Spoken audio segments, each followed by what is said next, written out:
A promotional video, a good intro video to your course is essential. Most likely before you enrolled in this course you first saw the intro video. If the intro video was done well, it was likely also the motivator that made you enroll in this course. Here in this lesson we are going to learn the formula for creating an excellent promotional intro video that will help people decide that your course is the one they should enroll in. Let's start first with the length of your intro video. Don't create a 5 to 10 minute long intro video. The point of an intro video is that it's short and sweet and covers in 2 to 3 minutes the following bullet points. 1. Welcome/instructor intro. 2. Benefits. 3. Promo. 4. Structure of the course. 5. Ideal student description. 6. Thank you and call to action. Now, to better understand how to create a good intro video, let's break down one of my intro videos to learn the formula for creating an excellent intro video for your course. I'll play you the intro video first and then we'll break it down.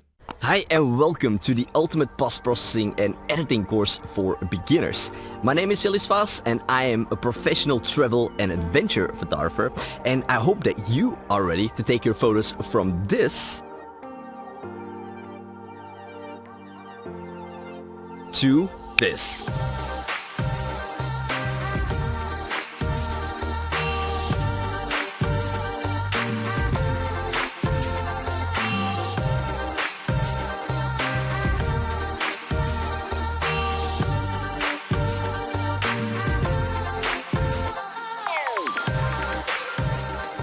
After my first successful course, the Ultimate Photography course for beginners, where we covered all the theoretical and technical aspects of photography, I am super excited to invite you on a brand new adventure where we will explore the other half of the whole that makes up photography: post-processing and editing. This course is designed to teach and show you all the fundamental techniques and tools of Lightroom and Photoshop. Now, I've divided this course into 3 sections. The first one will explain how Lightroom works. The second one will explain how Photoshop works and all the different techniques and tools that we will need. And in the third section, that's where the actual post-processing and editing will come to happen, and where we will go over various different photos, all from start to finish, applying all those different techniques and tools that we have learned in those previous lessons. With every photo that we will come to edit in the third section, we will come to learn a whole variety of new skills and techniques that all together will come to make your okay looking photos into stunning and dramatic looking photographs that will take yours and everyone's breath away. Now, I hope to see you soon, as I for one can't wait to be your teacher and to show you exactly what's in store for you. There's a lot of fun to be had in taking this course, so hop on board and I'll see you soon.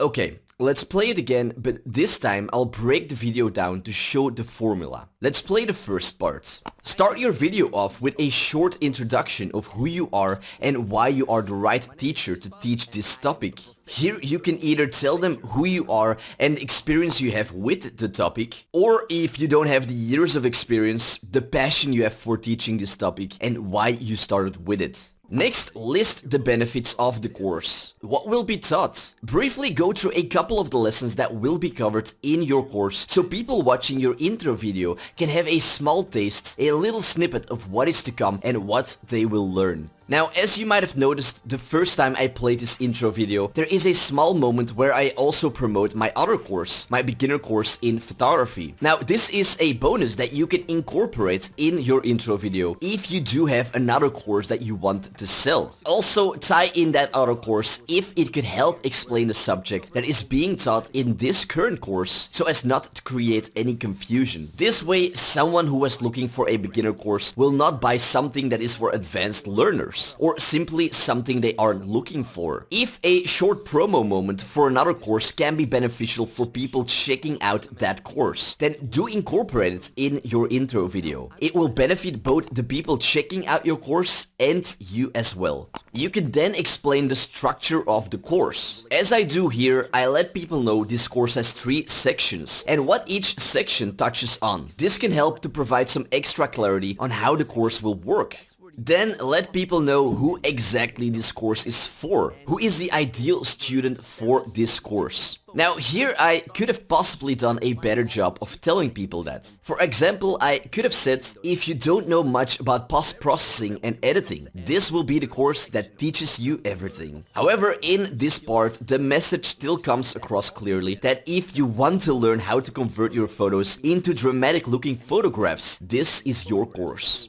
And finally, finish off the video by saying thank you, then give a call to action. I do that here where I say, I hope to see you soon. And show my excitement to be the teacher of whoever is viewing the intro video. This is the general formula for how to create an effective intro video for your course. Now, this is a general formula. You don't necessarily have to follow that precisely, of course. Most of my intro videos, like this one that I showed you, don't follow exactly the number of seconds. If your introduction part is a bit longer than 20 seconds, that's no problem at all. Alternatively, if you want to list even more benefits at the end, you can do that. This formula is here to serve rather as a guideline to make sure that you touch upon some important points such as instructor info, benefits of the course, the structure, ideal student, thank you, and call to action. These are important points to have in your intro video. However, you are free to create it the way you want. Now, the point of an intro video, a promo video, is to attract potential people who are interested in and get them excited about your course. Here is where music and visual resources to enhance your promo video are necessary to create that excitement. As you saw in my intro video, it has appropriate music and show parts of the course when I touch upon the benefits and what people will learn. This makes it more visual and entertaining and holds the attention as well. If you can mainly include these 2 points, music and visual resources, in your intro video, you'll be able to create a highly entertaining intro video. Now let's take a moment to break them down. It can take a bit of searching to find a good song that is appropriate for your course. However, it helps a lot to have a good one. Therefore, don't just go with any song, but use one that fits the topic you are teaching as well as the style of your intro video. Also note that you can use more than one song. This way you can work with different moods. Now, a few great websites to find royalty-free music, meaning music that you can use for content you earn money with, are the following: Artlist, Audio Jungle, Premium Beat. Now, I use Artlist, which I highly recommend. Their catalog of music is endless. They work, however, with yearly subscriptions, so if you only need 1 or 2 songs for your intro video, Premium Beat might be the better choice. If you plan to use multiple songs in your course, however, getting a subscription at Artlist could end up being much cheaper.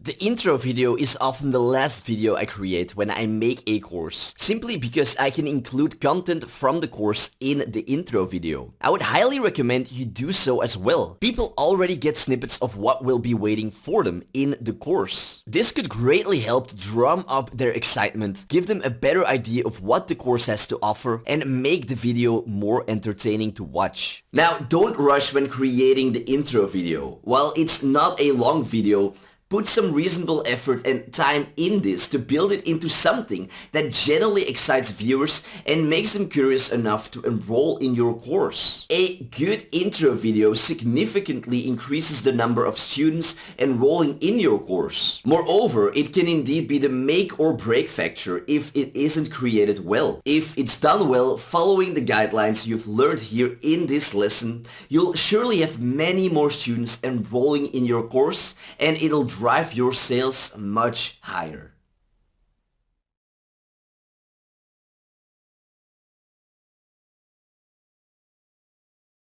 Once you have filmed everything, the next stage of creating a course is editing. This is likely to be the most time-consuming stage. Some people do not like editing, but others, like me, love it. This is the part where everything falls together and you start to see your course come to life. It's cool, but as I said, it can take quite some time. There are hundreds and thousands of ways to edit your course, and there is a vast arsenal of tools and techniques that exist. However, you don't need to know all of them. In this lesson, I will teach you the essential tools and techniques to fully edit and assemble your course. These are all techniques and tools I've used for all my courses, and indeed for this one. Editing can undoubtedly be complicated, but it does not have to be.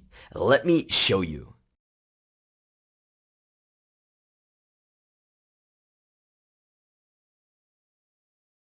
Let me walk you through a couple of easy yet essential techniques and ways to edit your course, so you can get started. I'll walk you step by step through techniques I use when editing a course. To illustrate, I'll use a lesson I'm currently editing for this course. The video editor I will be using is Adobe Premiere. Now, you can use whatever editing software you like the most. However, if I can recommend a video editing software, it will certainly be Adobe Premiere. Note that if you're using a different editing software, you can do the same things for the most part, but certain functions I will be using here might not be available in yours, especially if you're using a free editing software. Naturally, the tools in a free software will be limited compared to an advanced editing software, such as Adobe Premiere. Nonetheless, most of what I will show you here, you should be able to do in most, if not all, editing softwares.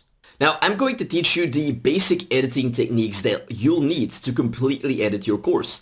And what I'm going to show you is basically everything that I do for any course that I've done, and as well for this course. So I'm completely showing you how to do it, and it's really not complicated at all. So let's jump here into my computer screen. So let's start from the start, right? Take your files, so we got the video file from my camera, and then the audio file, which is from my microphone, which is standing over here. So I'm recording the video with my camera and the audio separately with my microphone, my USB microphone. So let's take both those files and let's open here Adobe Premiere and let's drop and drag them down. Let's just zoom out, and there we go. So now you can see here, this is the video file, but it also has the audio file attached to it. That was recorded in my inbuilt microphone of my camera. And here we have the audio of my microphone, my USB microphone. So this is where it's important that you do record the audio with your camera if you also will use a external microphone. So you can line them up and match it. You can do it without it as well, but it's gonna be more difficult. So now let's just line this up and kind of match. Let's see.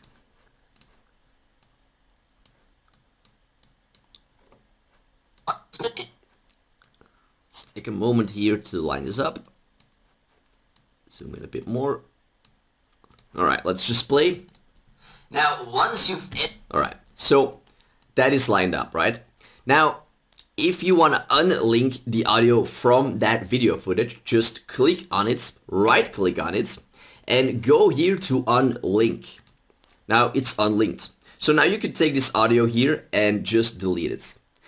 And if we want to link this video file with the audio, just left click on it, shift and click on the audio file, right click and go here to link. And there we go, we just linked those files together. Let's just put them closer. Alright, so that is that, right? That is how to link audio to a video file. Now, well, I mean, basically we're just gonna cut things out that we don't need. So here, this is all just, you know, parts that we don't need, where I'm just getting ready to start recording. So we can click on the C here and just chop that off. And let's just delete that, and let's maybe fine tune that a little bit more. So we have more of this. Let me walk you through a couple of easy yet... Right. So here is where I made a mistake, right? So I did a few tries. Let's just see. Let me walk you... Okay, so I gave it like 2-3 goes. I'll walk you step... Yeah. So let's cut those out as we don't need them. Let's delete that. We got this now. Let me walk you through a couple of easy yet essential techniques and ways to edit your course so you can get started. Okay. And here I take a little pause and then I continue on with the rest. So we're gonna stitch that together by just cutting this off here, removing that, and just placing it next to each other. And let's zoom in. We could place that a little bit more closer together. Oh, that's too much. Let's see. I'll walk you more.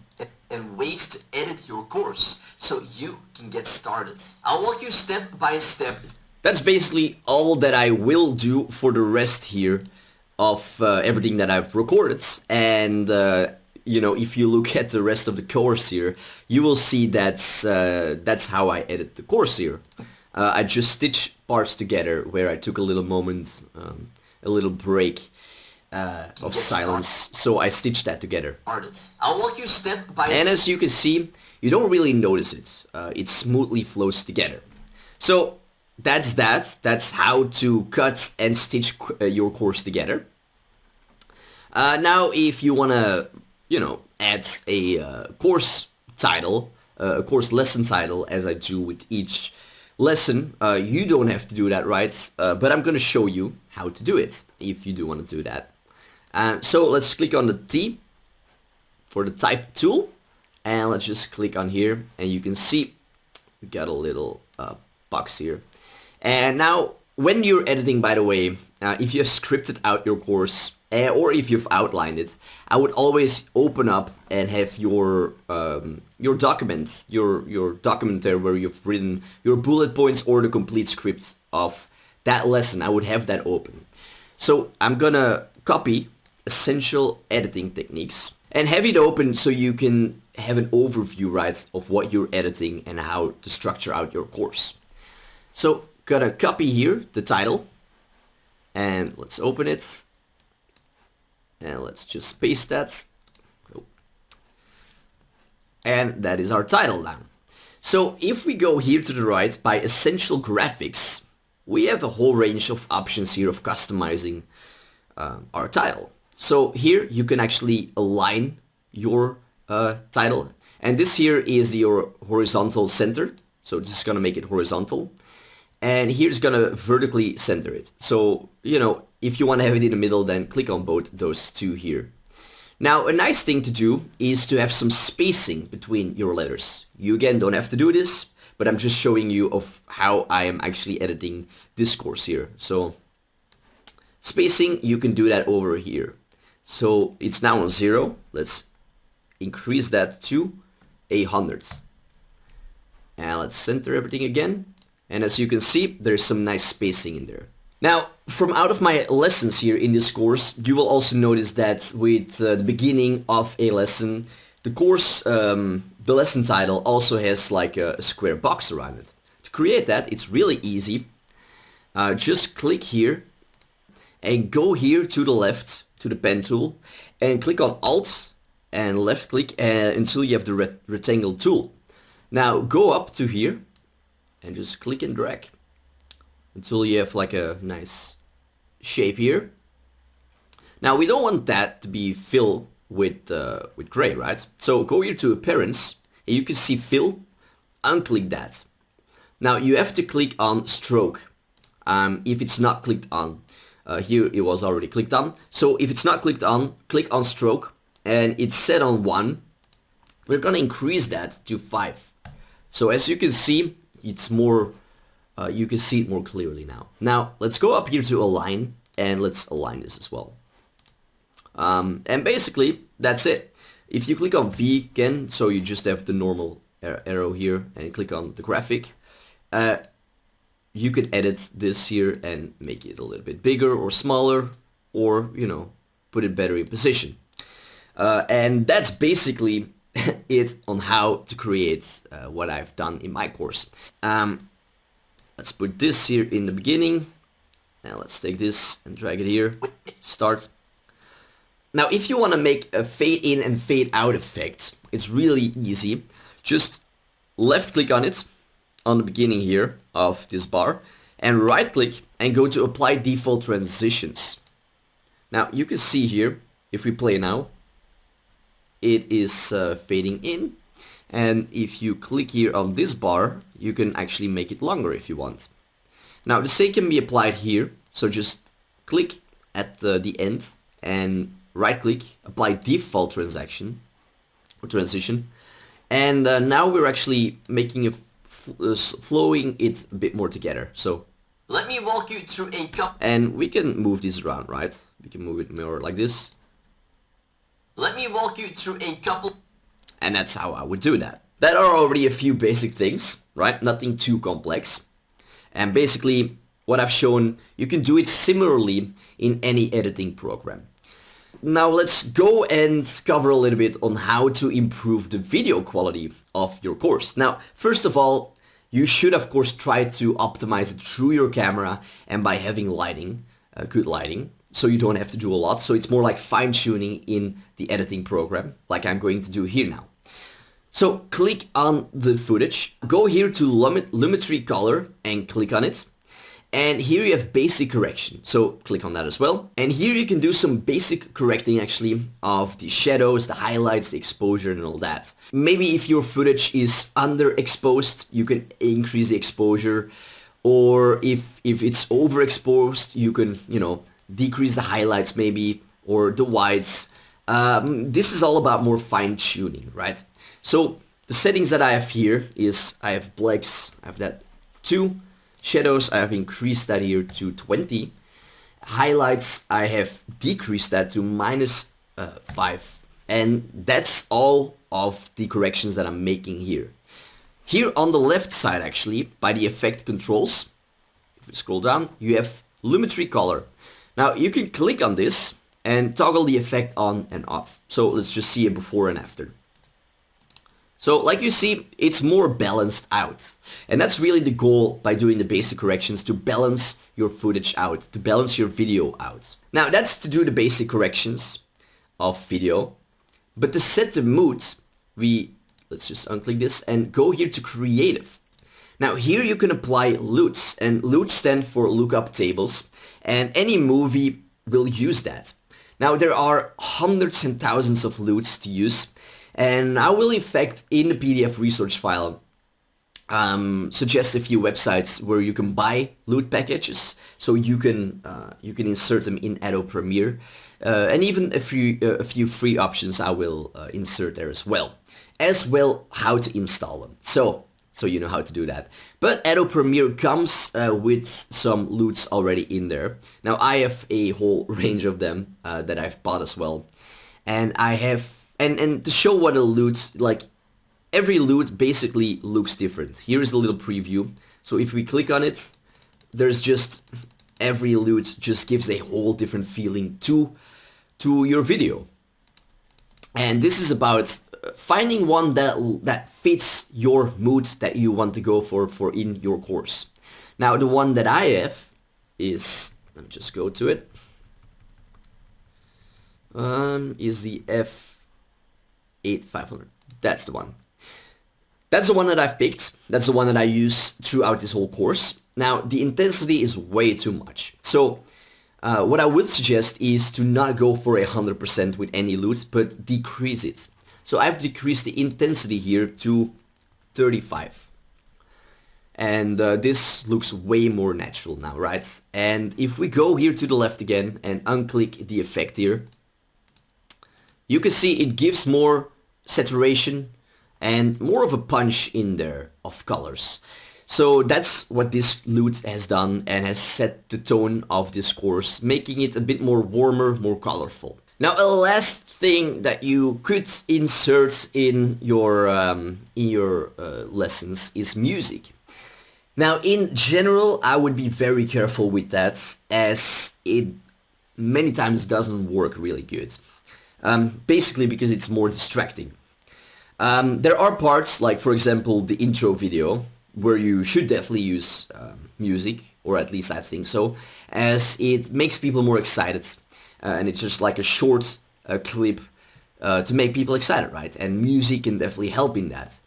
But when you're teaching, you don't need that. You want people to just understand you, and music can make you less understandable. Now, whatever you do, I'm not saying you can't use music, but whatever you do, don't insert music with lyrics.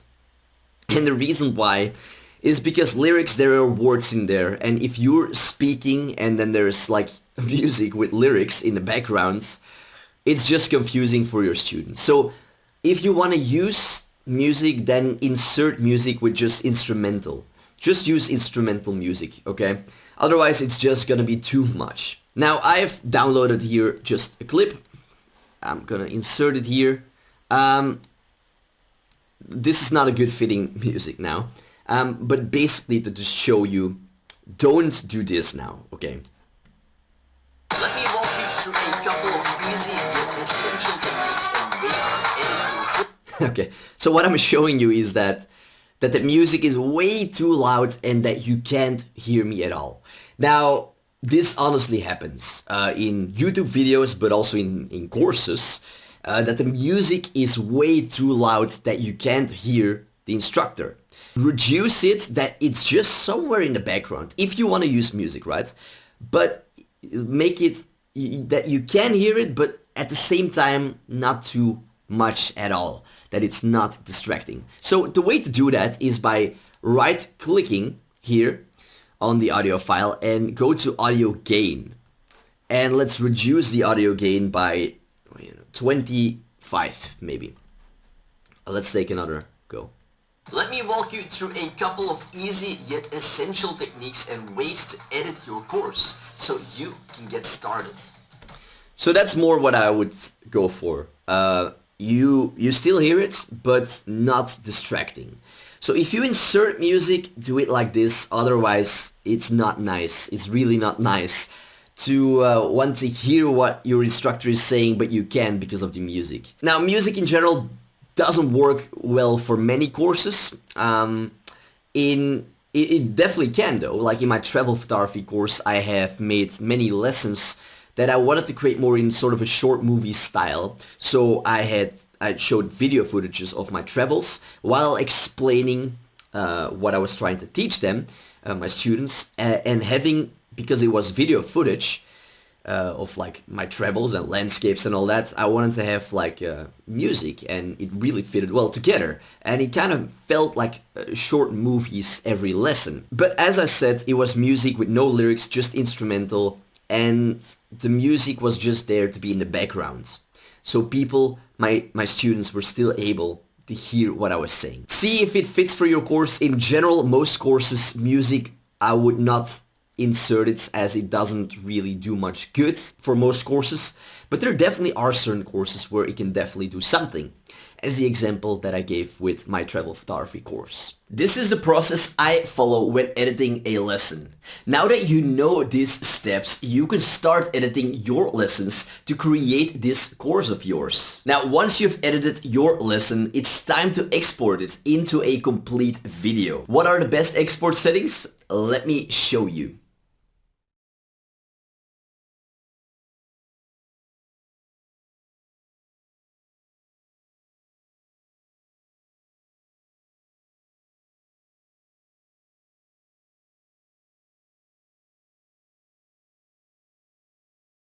Once you've edited your lesson to your liking, you need to turn it into a video ready for upload.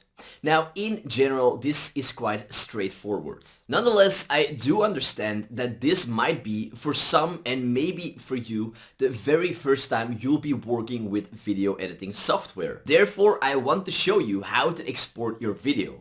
Now, if you're using a different editing software than Adobe Premiere, to export your video, you might have to do it in a slightly different manner in your editing software. In general, however, the commands will be positioned almost the same way in every editing software. If, however, you are having trouble finding how to do this in the editing software you are using, you can easily Google how to export videos in iMovie, Final Cut, Sony Vegas, whichever software you use. I will also link up in the PDF resource file a list of videos on how to export videos for different editing software. So do check there as well if you can't find a good video about your editing software. Now let us start by learning how to export your video. So let's jump here into my computer screen and let's go here to File and go to Export and go to Media.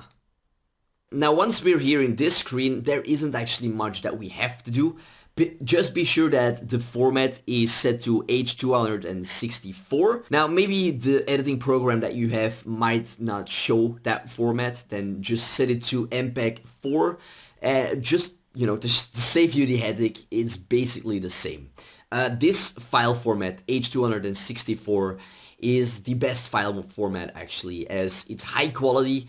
But the format itself, the file, is not too big, so it's perfect for uploading. Now, besides that, there is one important thing that you need to know.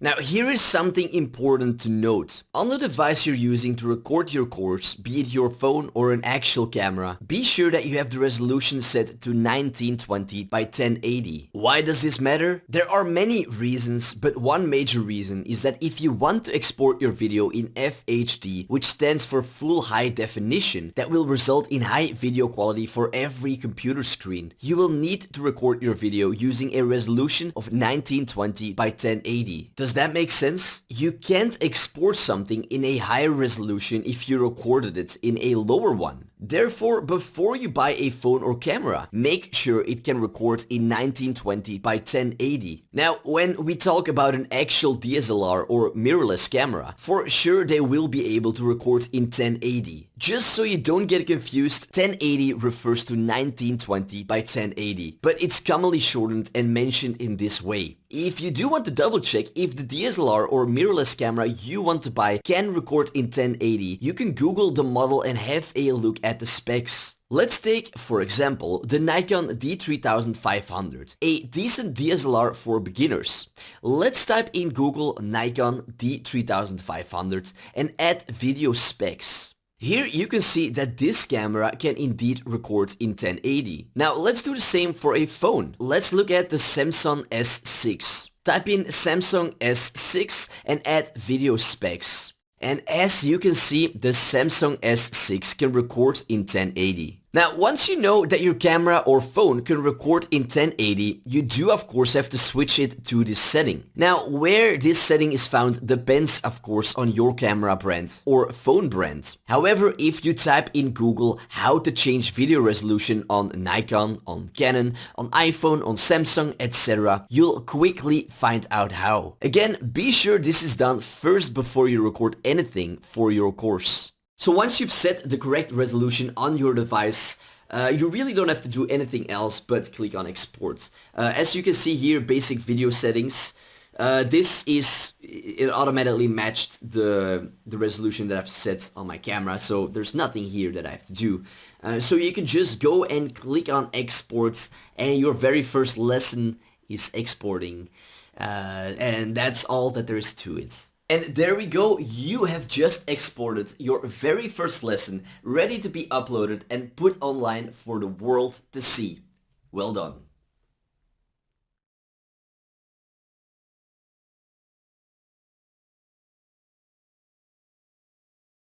As we have learned in the lessons on 3 mistakes to avoid to be a great teacher, audio matters more than video. Here in this lesson, I want to show you a couple of ways to improve your audio quality using an audio editing software such as Audition. Now, there are indeed many things you could do to enhance audio. However, in general, when you have a good microphone and you use your voice correctly, there shouldn't be too much additional work. The main thing to do would be to clean up any noise cut out the ums and ahs, and combine sections of audio, which is precisely what I like to show you how to do here in this lesson. Now I will use the software Audition to explain this to you. However, you will be able to do the same with any other audio editing software. If you are wondering what other audio editing software there are out there, check out the PDF resource file, where you can find some useful suggestions and even a couple of free options. Alright, let's jump here into my computer screen so I can show you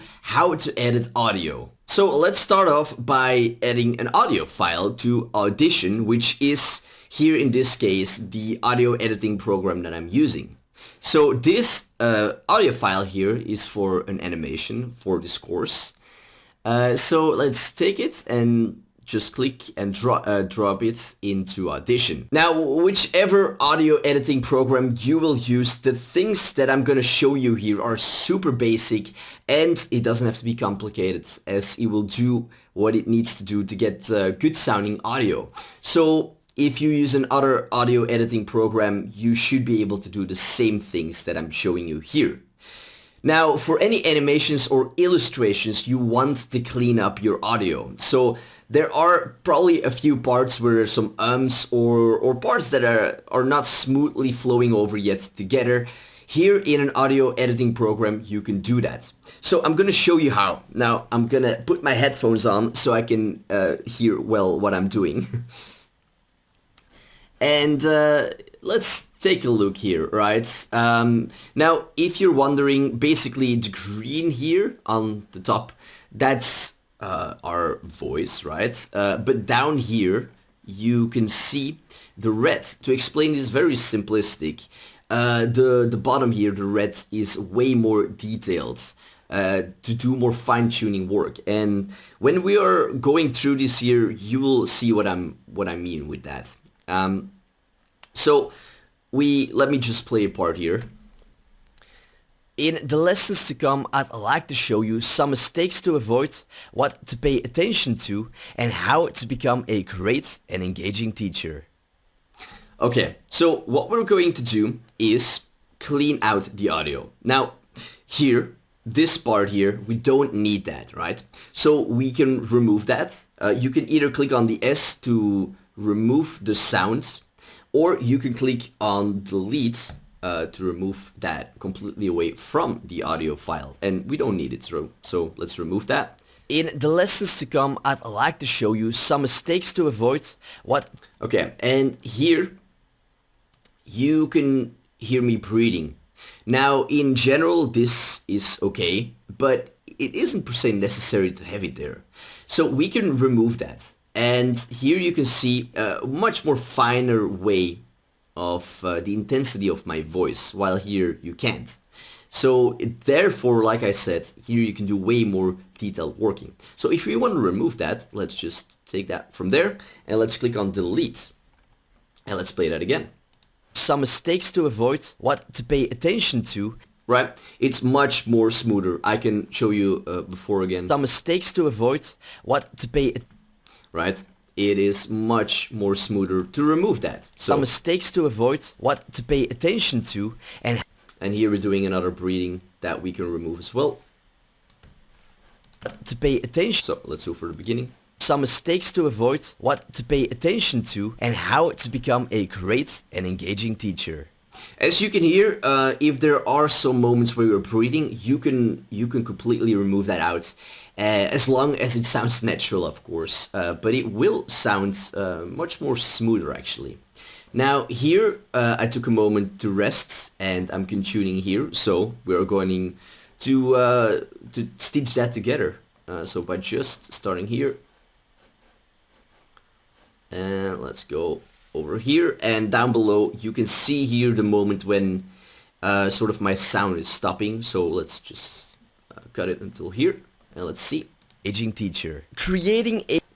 Let's go a bit more. How to become a great and engaging teacher. Creating a course with. So that's maybe a little bit too close together. So let's just undo that and go a little bit back.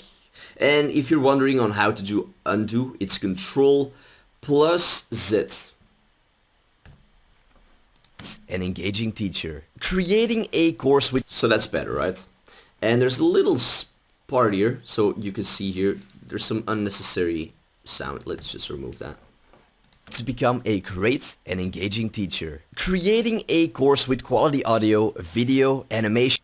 Basically, that is it on how to edit audio. So it's basically about just cutting out the moments where you're breathing, any moments where you're saying ums, right? You can completely remove that. But if you're reading a script, you will less likely have ums in there. But it's more about the breathing, to remove that and stitch together parts where you took a moment to pause, right? So that is all basically that is there to it, to editing audio. And that's it. Nothing complex at all, but it can make your audio sound so much smoother and cleaner. Definitely for any voiceovers, for animations, illustrations or slideshows, run your audio through an audio editor and make sure to apply the techniques we have learned here in this lesson.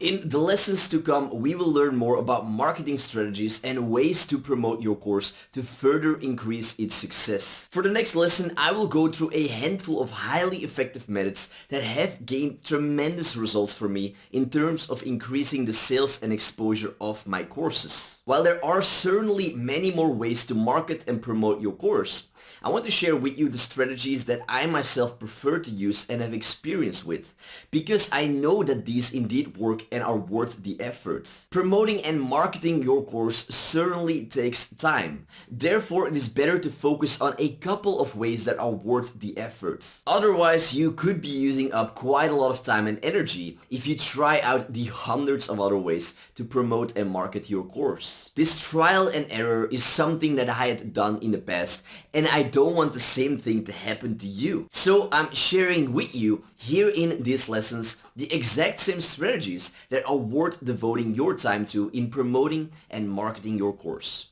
Let's go and dig into them.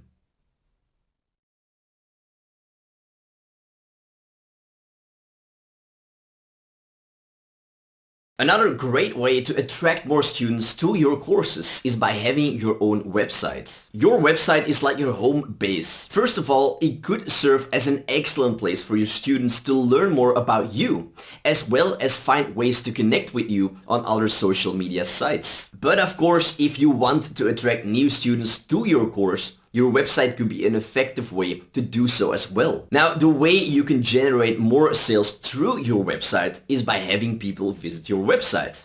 And one effective way to achieve that is by writing blog posts. Now, blog posts generate visitors through something called SEO. SEO stands for Search Engine Optimization. To explain everything about SEO, I would have to create an entire course focusing solely on this topic. For now, however, I will provide a link in the PDF resource file to a good YouTube video explaining SEO in depth. Just to give you a basic understanding here of SEO, let's say you're looking for something on Google or whichever browser you use. And let's say it was about how to train dogs. What do you type in the search window? Something along the lines of how to train my dog. So that right there, how to train my dog, is called a keyword. They are the words people use to search for something. When writing a blog article, it's essential to do some research beforehand using, for example, Google Keyword Planner to discover what people often type in Google on the topic you are trying to write an article about. Why? Because that is how you optimize your blog article for it to be found on a search engine such as Google. Hence the name SEO, or Search Engine Optimization. Having the right keywords helps to improve the SEO of your blog article, and this will help to attract more readers, more visitors to your website, leading to possible new students for your courses.